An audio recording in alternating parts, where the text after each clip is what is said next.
Assalamu alaikum. Welcome to the Words Make People YouTube channel. This is part 4 of our 4-part series on Sheikh Deen Ibn Arabi. Please like, share, subscribe to the channel, and take out a membership if you have not already. If you are ready, let us begin. Our topic is Imam W. Deen Mohammed and Conversation with Ibn Arabi, Quranic Signs, Language, Imagination, and the Development of Human Excellence. We begin. With the name of Allah, the merciful benefactor, the merciful redeemer. Assalamu alaikum. Welcome to the 4th and concluding episode in our study of Ibn Arabi. We now place his teaching in careful intellectual conversation with Imam W. Deen Mohammed. It is a comparison between two Quran-centered methods formed in very different worlds. Ibn Arabi lived in the classical civilization of Al-Andalus, North Africa, Mecca, Anatolia, and Damascus. His task was to disclose the inner unity of revelation, cosmos, and human experience through a vast technical vocabulary. Imam W. Deen Mohammed worked in modern America among a people emerging from slavery, segregation, racial mythology, and distorted religious images. His task was to recover Quranic human identity and build a healthy Muslim community. The first point of conversation is Tawheed. Ibn Arabi joins Tanzih, God's absolute incomparability, with recognition of divine signs and names throughout creation.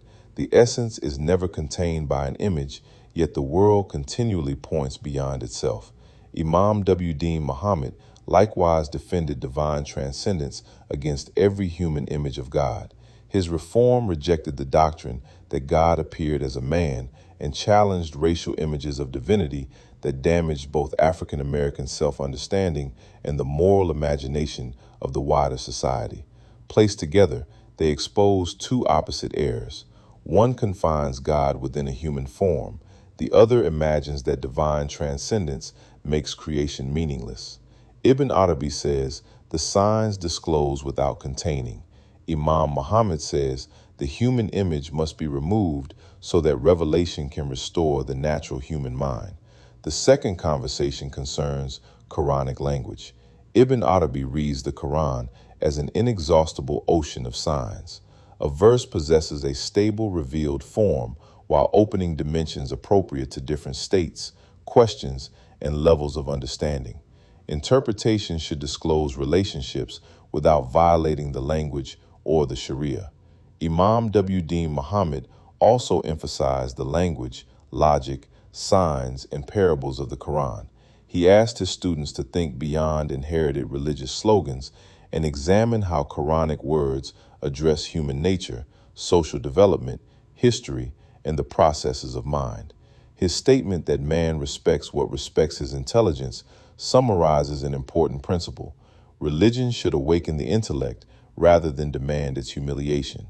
Ibn Arabi would add that intelligence includes more than analytical reason.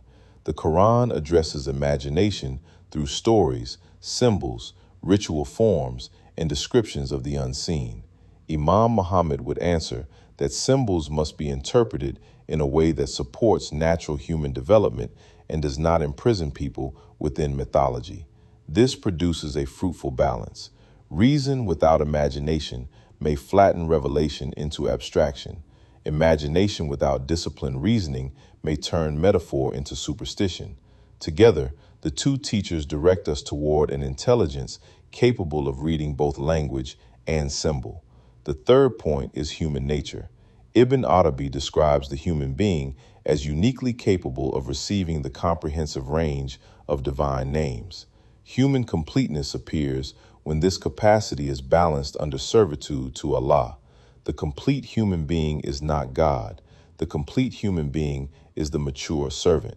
Imam W. Deen Mohammed speaks in the language of fitra, the natural constitution created by God.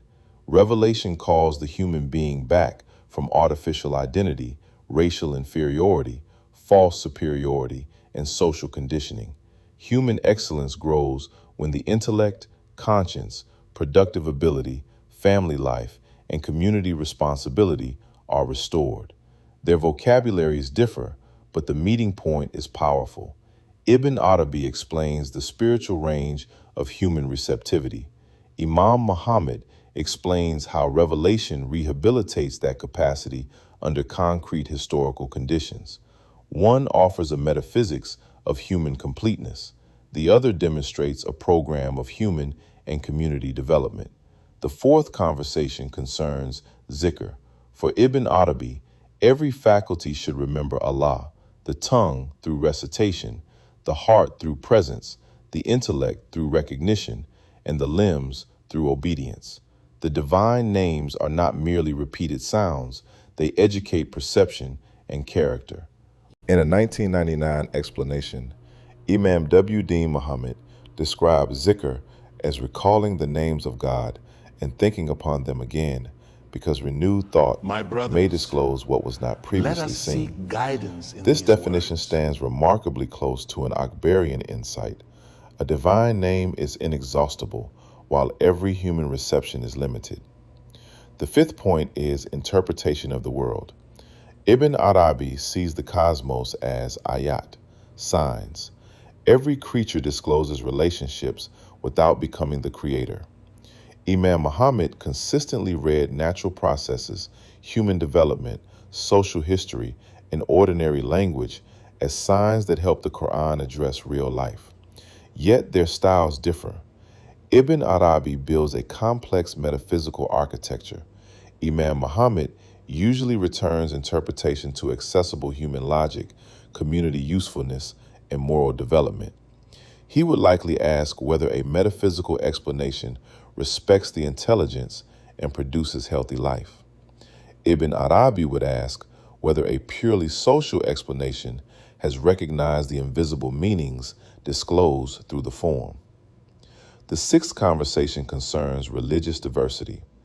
Ibn Arabi warns against restricting the real to one's private concept. His language encourages humility before the many ways human beings perceive divine signs. Imam Muhammad developed sustained interfaith relationships while remaining rooted in the Qur'an and the prophetic model. He sought cooperation without surrendering Muslim identity. Together, they support principled openness. Respecting another community does not require declaring all doctrines identical. Strong identity need not produce hostility. The believer can recognize the common human nature, honor truth wherever it appears, and still maintain theological judgment. The seventh point is institution. Ibn Arabi did not organize a modern social program. His influence flowed through books, disciples, scholars, poetry, and Sufi networks.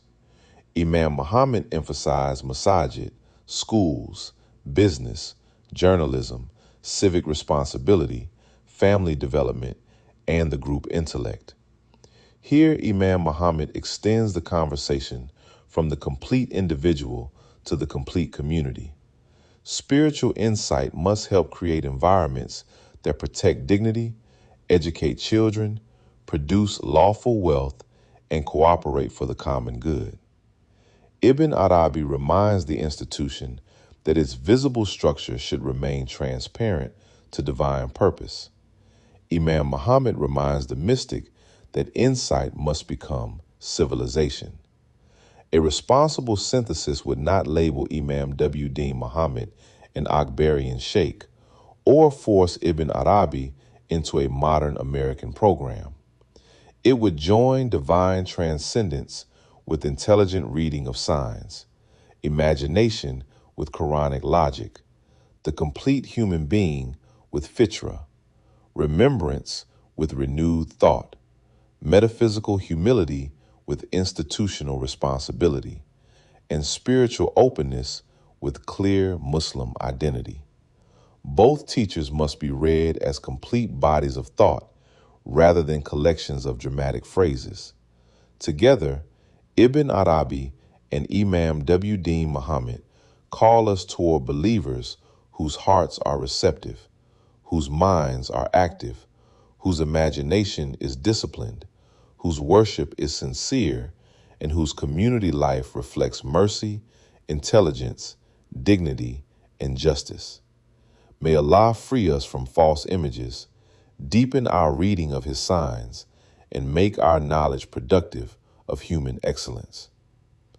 Thank you for joining this four-part series. Please like, share, subscribe to the channel, and take out a membership if you have not already. Join us next time as we look at Sheikh Baha ad-Din Shah Naqshband. Assalamu alaikum. Source note: the series was based on Ibn Arabi's Al-Futuhat al-Makkiyah and Fusus al-Hikam as interpreted through established scholarship, especially studies of his fiqh, divine names, imagination, prophecy, and the complete human being. It distinguishes Ibn Arabi's own vocabulary from later uses of Wahdat al-Wujud and treats the Akbarian legacy as a school rather than a single Sufi order. Episode 4 also draws upon the published lectures of Imam W.D. Deen Mohammed.